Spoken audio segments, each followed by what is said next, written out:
मराठी शब्द वाचन सराव.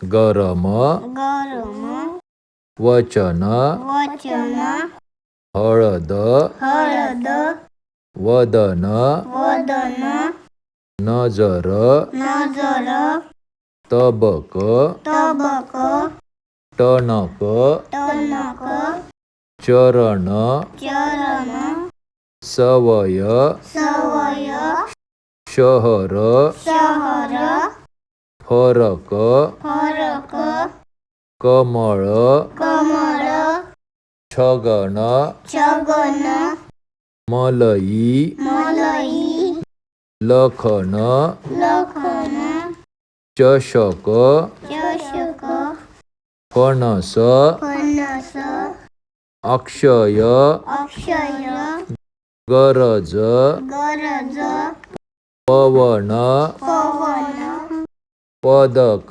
पदक, मदन, मदन, वळण, वळण, वलय.